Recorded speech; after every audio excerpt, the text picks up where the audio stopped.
크하 여러분들 안녕하세요. 수집은 크틀루입니다. 오늘도 역시 아컴호러 정보 영상으로 돌아왔습니다. 제가 요즘 아컴호러 영상을 좀 많이 올리다 보니까 많은 분들이 좀 아컴호러 관련한 질문들이나 요청사항들을 보내주신 경우가 좀 있는데요. 오늘은 그 중에서 아컴호러 카드게임 프로텍터 정보와 그 다음에 코인 캡슐 정보 그리고 정리하는 방법까지 구체적으로 알려드리겠습니다.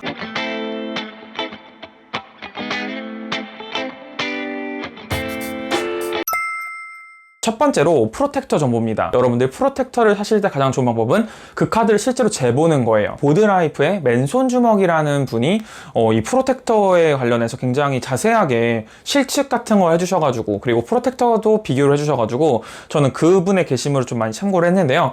자, 아컴호러 카드 게임 같은 경우에는 요 큰 카드들 있죠. 큰 카드라 하면 조사자 미니 카드, 요 미니 카드들 있잖아요. 우리 행동 3번 끝나면 뒤집는 얘네들을 빼고는 전부 다 사이즈가 같아요. 그래서 뭐 조우 카드가 됐든 조사자 카드가 됐든 시나리오 카드가 됐든 참조 카드가 됐든 장소 카드가 됐든 다 똑같아요. 그래서 얘는 가로가 61.8이고요. 세로가 88.4입니다. 그리고 얘 미니 카드 같은 경우에는 가로가 41.1이고요. 세로가 63.2예요. 여러분들이 그래서 이제 프로텍터를 살 때 프로텍터 산 홈페이지에 들어보면은 무슨 죄수번호처럼 막 6188, 뭐 4628, 뭐 이런 식으로 네 자릿수, 주로 네 자릿수로 된 숫자들을 볼 수 있을 텐데요. 그게 뭐냐면 그 가로, 세로의 숫자예요. 그래서 6188이라고 한다면 가로가 61이고 세로가 88이다 라고 하는 건데 이 프로텍터가 똑같이 6188이라고 해도 이 만드는 회사마다 다르거든요. 그래서 제가 커뮤니티나 아니면 제가 들어가 있는 아컴호러 단톡방에 좀 많이 물어봤는데 보드피아라는 사이트에서 파는 6188이 가장 아컴호러 카드 게임 큰 카드와 잘 맞는다고 합니다. 그래서 제가 그 해당하는 링크는요 더보기에 올려드릴 테니까요. 그 링크 타고 들어가셔서 구매하시면 될 것 같고요. 그 다음에 요 인물 카드 조사자 이 미니 카드는 역시 같은 보드피아에서 파는 4163을 사시면 되겠습니다. 자, 그러면 장수도 알려드릴게요. 자, 장수는요 코어 하나에 234장이 들어가 있는데요. 보통 2코어를 하셨잖아요. 그러면 2코어에 있는 카드에 모두 프로텍터를 다 씌울 필요가 없어요. 거기서 조우 카드라던가 약점 카드라던가 시나리오 카드들은 빼셔도 되니까 거기서 플레이어 카드만 추가하면 2코어일 때는 330장이고요. 그 다음에 각각의 사이클마다, 사이클이라는 건 더니치 유산이라는 그 큰 박스, 종이 박스 하나랑 6개의 신화팩을 합쳐서 사이클이라고 하는데 그거 전부를 합쳐서 516장이에요. 그러니까 더니치도 516장, 카르코사도 516장입니다. 그 다음 돌아온 광신도의 밤 사시는 분들은 돌아온 광신도의 밤에 들어가 있는 카드는 66장이에요. 그래서 다시 한번 말씀드리면 원코어만 사신 분들은 234장, 투코어까지 사신 분들은 330장, 더니치 사이클만 516장, 카르코사 사이클만 516장, 돌아온 광신도만 66장이 되겠습니다. 그리고 인물 카드, 요거 미니 조사자 카드 있죠? 얘네들은 코어에 5장, 더니치에 5장, 카르코사에 6장이 필요해요. 그래서 카르코사까지 전부 다 하실 분들은 16장을 하시면 되겠죠.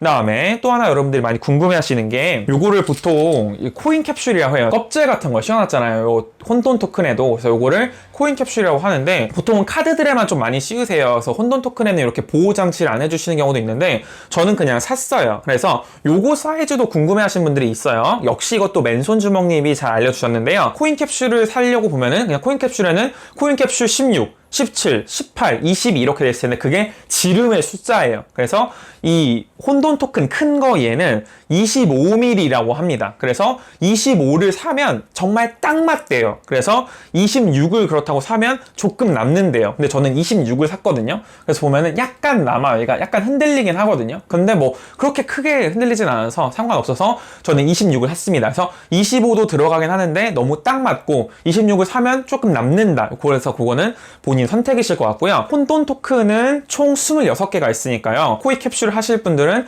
최소 26개는 있어야 한다는 뜻입니다. 역시 이것도 링크를 다 남겨드릴게요. 그 다음에 저는 혼돈 토큰만 코인 캡슐을 씌워놨거든요. 왜냐면 얘네들은 이렇게 주머니에 넣고 섞어가지고 뽑잖아요. 저는 이 자원이나 피해에 이런 애들 있잖아요. 조그만 애들, 조그만 이제 우리가 올려놓는 애들, 얘네들한테는 코인 캡슐 씌우지 않는데 만약에 얘도 코인 캡슐을 씌우고 싶다라고 하시는 분들은 자 먼저 요렇게 3개는 같은 사이즈고요. 얘 따로 얘 따로 얘 따로입니다. 그래서 요렇게 3개 PA1이랑 단섭 파멸이랑 자원은요 18mm 즉 코인 캡슐 18을 사시면 되는 거고요. 그 다음에 1공포 얘 있죠? 1공포 얘는 19mm, 그 다음에 3피에 얘는 21mm, 얘는 22mm입니다. 각각의 개수도 알려드릴게요.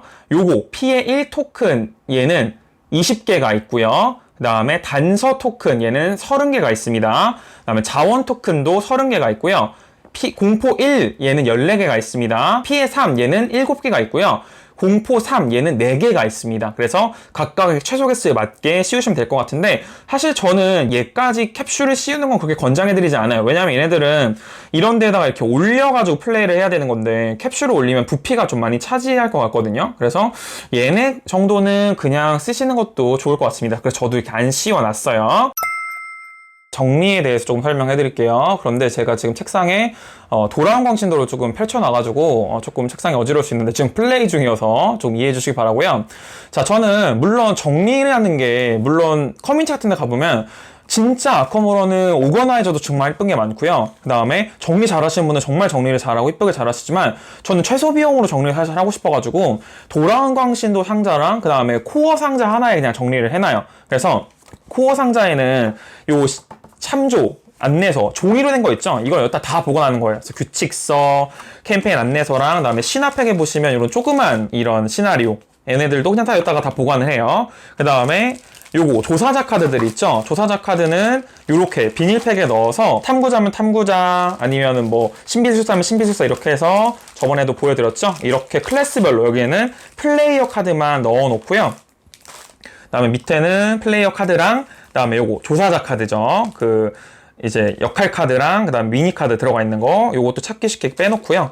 그 다음에 요거 라운드 순서 또 여기다 빼놨습니다. 그래서 이제 플레이 관련한 거는 여기서 찾을 수가 있는 거죠. 덱을 짤 때는 이제 여기만 보면 되는 상황인 거죠. 그 다음에 저 돌아온 광신도의 상자를 한번 보여드릴게요. 자, 저번에도 말씀드렸지만 돌아온 광신도는 어떻게 되어 있냐면 요 디바이더가 있어요. 디바이더에 보면 요렇게 이름이 다 써져 있거든요. 조우에 해당하는 이름들이. 근데 이 디바이더에 있는 이름들은 본판 코어에 있는 조우들만 들어가 있고 전위치에 대해서는 들어가 있지가 않아요. 그래서 사실 전위치까지 표시를 해가면서 보관을 할 수는 없고, 대신에 디바이더 종류가 개수가 많기 때문에 저는 이 앞에는 뭐냐면, 그때도 말씀드렸지만 시나리오별로 이렇게 모아놨어요. 그래서 여기는 한밤에 가면, 여기는 뭐 지하세계 포식자 이런 식으로 시나리오 참조 카드를 맨 앞에 꽂으면 여기가 뭔지 알 수가 있잖아요. 시나리오 참조 카드랑 그 다음에 장소 카드랑 그 다음에 주요 목적이랑 주요 사건은 여기에 넣어놔요. 그리고 거기에 추가해서 룰북에 이 시나리오 카드나 참조 카드나 아니면 장소 카드나 이런 게 아니어도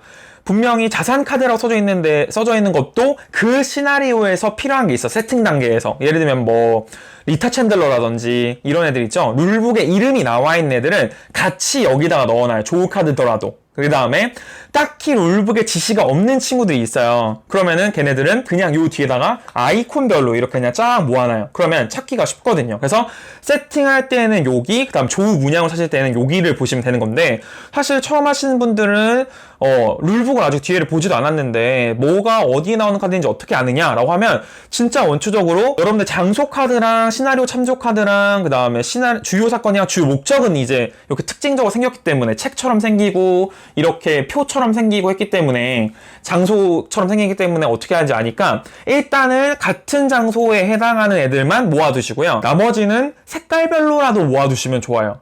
그러니까 예를 들면 리타 챈들러 같은 카드를 보면 얘 분명히 중립 카드처럼 생겼죠? 그러면 적어도 얘는 중립 카드에는 넣어놔야 되는 거예요. 이해되셨죠? 그죠? 그러면 중립 카드에는 넣어놔야 나중에, 아, 얘는 회색빛 색깔이니까 내가 중립 카드에 넣어놨겠구나. 중립 카드를 뒤져볼 수 있겠죠. 마찬가지로 구울사제도 조우처럼 생겼잖아요. 그러면 얘도 조우 카드 있는 데다가 같이 넣어놨어야 돼요. 이 횃불 문양인 애들이랑 같이 얘네들 넣어놔야 나중에 같이 찾을 수가 있겠죠. 이런 식으로 결국 정리는 뭐냐면 남들을 보여주기 위해서 하는 게 아니라 여러분들이 찾기 쉬우라고 하는 거잖아요. 그래서 나중에 여러분들이 그 시나리오를 플레이를 할 때 찾기만 하면 돼요. 그런데 저 같은 경우에는 얘네들은 이 회합 시나리오 카드 있는 데다 같이 넣는 거죠. 그러면 나중에 리플 할 때 플레이하기가 더 쉬워지겠죠. 이런 식으로 처음 플레이를 할 때는 얘네들을 어디다 놓을지 몰라서 그냥 중립 카드 더미나 조우 카드 더미에 넣지만, 나중에 한번 플레이를 해보고 나면 거기 룰북을 읽으셨으니까 어떤 카드들을 따로 치워놔라라고 보통 되어 있을 거거든요. 그럼 걔네들은 이제 나중에 게임 치울 때에는 조우 카드나 중립 카드 넣는 게 아니라 아예 이 시나리오에 넣어놓으면 조금 빨리 진행을 할 수가 있겠다라는 거죠. 그래서 저는 진짜 별거 없어요. 그래서 그냥 이렇게 시나리오별로 해놨고, 여기는 조우랑 그 다음에 기본 약점 카드들 이렇게 모아놨거든요. 기본 약점도 이렇게 따로 뺄 일이 있잖아요. 그래서 기본 약점 카드 넣어놨고, 이렇게만 하면 이게 조금 흔들려요. 그렇다고 여기에 조사자 카드를 다 넣으면 이 덱박스가 너무 꽉 차서 조사자 카드는 코어 상자 하나로 빼놓고, 여기 안 흔들리도록 이 혼돈 토큰도 다 쓰는 게 아니잖아요. 몇 개만 쓰는 거니까 그 혼돈 토큰을 비닐팩에 넣어서 이렇게 고정 용도로 이렇게 넣었더니 이렇게 쓰러지지 않고 좋더라고요. 그래서 저는 그냥 이런 식으로 하는데, 아까도 말씀드렸지만 정리에는 정답이 없습니다. 자, 그 다음 단서랑 자원 따로, 그 다음에 그냥 피해랑 공포 따로, 이렇게 해서 그냥 얘도 여기에